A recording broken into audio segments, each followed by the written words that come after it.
लगाने दीजिए थोड़ा सा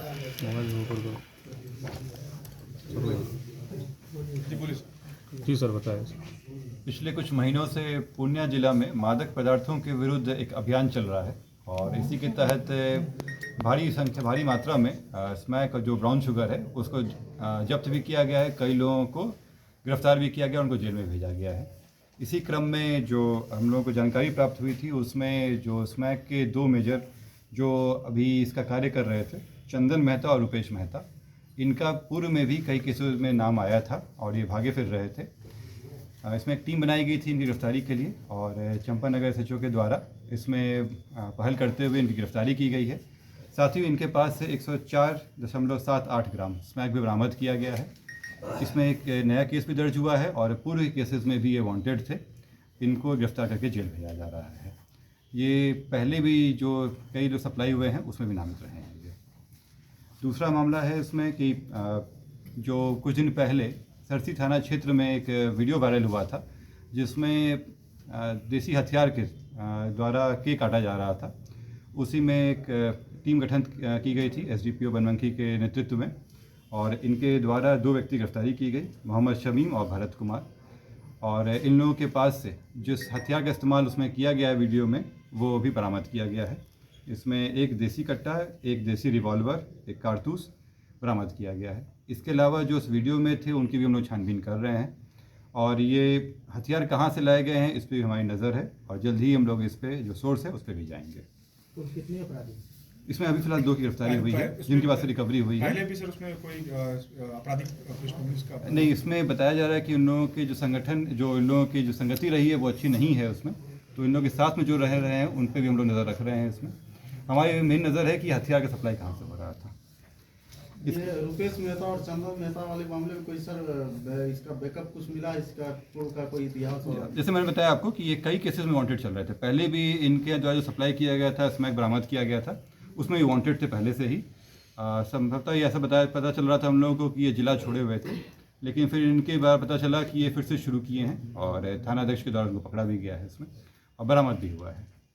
इसके अलावा कल मरंगा पुलिस के द्वारा विदेशी शराब की एक बड़ी खेप पकड़ी गई है और जो धमदाहा के लिए जा रही थी। इसमें 475 लीटर शराब पकड़ी गई है और इसमें एक व्यक्ति को गिरफ्तार किया गया है। जो इसका सोर्स था और जहां ये जा रहा था वहां पे भी उन लोगों पे भी कार्रवाई चलेगी, उन लोगों पे भी गिरफ्तार किया जाएगा। इसके अलावा सदर थाने में भी विदेशी शराब रिकवर किया गया है और उसमें भी व्यक्ति की गिरफ्तारी की गई है। इसके अलावा मरंगा थाना में पूर्व से एक सजा याफ्ता थे जिस केस में वांटेड थे, छोटू यादव, जो हथियार के केस में भी वांटेड थे, उनकी गिरफ्तारी कर ली गई है। सर SSC मामले में जो फर्जी FIR किए थे, आप जांच में पता चला कि वही उसमें फर्जी है?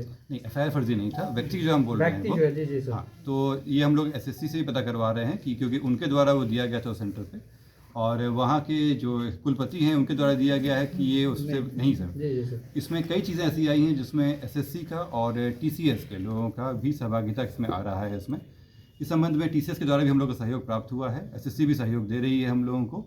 जो इसमें इन्वॉल्व है उन लोगों को भी खंगाल रहे हैं हम लोग। जल्द ही इसमें बाकी लोगों पे भी हम लोग करते हैं। 10 लोगों का इस रिमांड पे भी लिया गया है।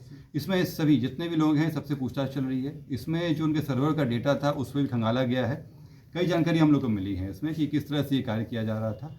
एक चीज़ स्पष्ट है इसमें कि इसमें जो सेंटर थे इसके अलावा SSC और TCS के लोग भी सहभागिता हैं इसमें, लेकिन चूंकि हम लोग काफ़ी सहयोग मिल रहा है SSC के द्वारा भी और TCS के द्वारा भी, तो वो भी बेनकाब होंगे और उनकी भी गिरफ्तारी होगी। सर पुलिस सरगना तक कब तक पहुंचेगी सर, जो स्मैक के जो कारोबार कर रहे हैं? क्योंकि पिछले बार भी लगभग 80 लाख का माल पकड़ाया था, अभी भी लगभग 1.5 करोड़ का माल पूर्णिया पुलिस पकड़ी है, लेकिन जो मुख्य इसका जो सरगना है वहाँ तक पुलिस अब नहीं पहुँच पाती है। जैसे मैंने आप लोग बताया कि जो हम लोग अभियान शुरू किए तो आप लोग देख रहे थे कि ऑलमोस्ट हर रोज़ कुछ ना कुछ पकड़ा रहा था और उसी में जो मेजर सप्लाई की बात हुई थी उसी में वो 5 किलो वाला पकड़ाया भी था। इसमें मैं आप लोग बता भी दूं कि जो इसमें संगठन में जो लोग इन्वॉल्व थे उसकी भी गिरफ्तारी हुई है बाद में। जो दालकोला में भी पुलिस का रेड हुआ था और सिक्किम में भी, उसमें उसकी गिरफ्तारी हुई। साथ में जो उनके सहयोग करने के लिए जो लोग थे, जो क्रूड आता था और उसमें जो केमिकल मिलाया जाता था, उसकी भी गिरफ्तारी हो गई है। तो इसमें जितने भी इन्वेस्टमेंट करने वाले हैं वो और जिनके थ्रू ये लोग मंगवाते थे, उन सब पे नज़र है हम लोगों की। जानकारी प्राप्त हो चुकी है, धीरे धीरे करके उनकी सबकी गिरफ्तारी होगी। पहले 2 लोग गए थे, 2 लोग की और गिरफ्तारी हुई है, अभी और लोग भी हैं। तो इसमें फॉरवर्ड और बैकवर्ड दोनों लिंकेज ये जिसको बेचते थे उसको भी पकड़ेंगे हम लोग, और जो इनके पहले वाले थे जहाँ से ये आता था, जो सोर्स है जहाँ से खेती होगी ये आ रही है, वहाँ से हम लोग इसको ट्रेस करेंगे। इसकी संपत्ति का भी सर पुलिस जब्त करने का कुछ है नहीं? बिल्कुल, जैसे मैंने आपको बताया कि उस समय बताया था मैंने कि जो भी अपराधजनित संपत्ति है, जो जिसका सोर्स वो नहीं बता सकते हैं और जो अपराध के थ्रू किया गया है, उसको हम लोग नए कानून के तहत जब्त कराएंगे। और वैसे भी NDPS में भी प्रोविज़न है उसका कि जो भी संपत्ति बनाई गई है उसको जब्त किया जाएगा। उसका प्रोसेस चल रहा है, वो हम लोग कार्रवाई कर रहे हैं इसमें। सर, बंगाल पुलिस का इस केस को लेके या स्मैक को लेके क्या रवैया है अभी तक? क्योंकि बंगाल से अधिकतर जो है वो या तो लाया जा रहा है वाया बंगाली हो रहा है, तो बंगाल पुलिस का क्या रवैया है? इस देश में जितने भी राज्य हैं सबकी पुलिस बहुत ही अनुशासित है और सभी दूसरे को सहयोग करते हैं। तो जो हम लोगों को ज़रूरत होता है वो उनसे सहयोग मांगते हैं और उनको भी हम लोग सहयोग देते हैं। तो कहीं भी अगर ये इस तरह की खेप आ रही है तो उनके लिए भी खतरनाक है। तो जो सहयोग होगा वो हम लोग उनसे अपेक्षा भी करते हैं और हमें मिल भी रहा है सहयोग। वो रिक्की सिंह और रौनक सिंह जो पकड़ाए थे सर, उस मामले में 8-10 लोगों का नाम आया था, क्या उन लोगों में से किसी की गिरफ्तारी थी?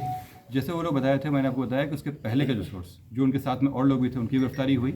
अभी जो लोग और बताए हैं उन पर भी हम लोग जाँच चल रहा है, उसमें संभवतः है कि अगर कुछ एविडेंस मिलता है तो उस पर भी कार्रवाई होगी। लेकिन सर इसमें एक चीज़ आता है कि जब ये ब्राउन शुगर या स्नेक जो भी पकड़ाता है, जब इसको फोरेंसिक के लिए भेजा जाता है तो वहाँ पे मुल्तानी मिट्टी करके वहाँ से रिपोर्ट आ जाता है, जिसके कारण इन लोग को बेल मिल जाता है या फिर ये लोग बाहर आ जाते हैं। ऐसा संज्ञान मेरे सामने नहीं आया है, लेकिन वहाँ बहुत प्रोसेस सिंपल है। केमिकल एग्जामिनेशन क्लियर कट है, केमिकल एग्जामिनेशन में वो क्लियर कट पता चल जाएगा। और अगर इसमें FSL से गलत रिपोर्ट आता है, हम 2 जगह भेजते हैं। जब भी ये NDPS का होता है वो 2 लैब में जाता है, एक हमारे लैब में जाता है और एक बाहर के लैब में जाता है। अमूमन या तो कोलकाता जाएगा या हैदराबाद जाएगा। तो दोनों में से अगर कंट्रडिक्टरी रिपोर्ट आता है तो भी उनके लिए भी प्रश्न चिन्ह है, लेकिन अभी तक ऐसा मामला मेरे संज्ञान में नहीं आया है। सर कई वारंट जो है कि